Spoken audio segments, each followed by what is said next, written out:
Le premier ministre n'avait pas le sourire aux lèvres. Il n'y a aucun fait nouveau, mais il reste que Pierre Fitzgibbon est en défaut. C'est en mars dernier que le député de Rosemont a demandé à la commissaire de vérifier de nouveau si le ministre de l'Économie se conformait au code d'éthique. Mercredi, le verdict est tombé. Rapport d'enquête. Un troisième blâme après 4 rapports.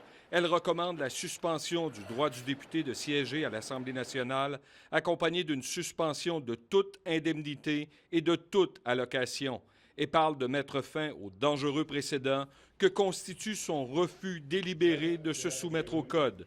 Le premier ministre n'avait plus d'option. D'un commun accord, on a décidé, Pierre Fitzgibbon et moi, que ce dernier va se retirer du Conseil des ministres, mais il va rester député. Pour revenir au sacro-saint Conseil des ministres, Pierre Fitzgibbon devra vendre ses intérêts dans Immervision et White Star Capital, ce qu'il n'est pas arrivé à faire depuis 2 ans et demi. Il n'y a pas de conflit d'intérêts, mais il y a une apparence de conflit d'intérêts. Puis moi, je veux que mon gouvernement soit au-dessus de tout soupçon. Le gouvernement va voter contre le rapport afin de lui donner une dernière chance de se départir de ses actifs. C'est un prix où il ne perd pas 1 million et plus, là. Vous faites un X sur son retour, là. Pour vous, je là... fais pas de X, là, mais disons que je fais un X pour un certain nombre de mois, là. J'ai un respect énorme pour notre premier ministre et le Conseil des ministres.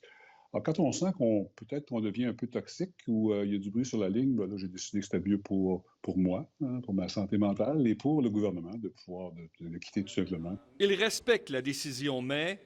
Il n'y avait aucune possibilité de conflit d'intérêts avec la compagnie en question. S'il arrive à vendre, pourrait-il revenir? Les actions sont en vente, qui étaient déjà en vente. S'il y a une transaction qui se fait, ben, je rappellerai M. Legault, on verra à ce moment-là. Moi, je suis très, très heureux du gouvernement et je vais être un très grand supporter de la CAQ. Va-t-il revenir en 2022? Si je ne suis pas toxique, pourquoi pas?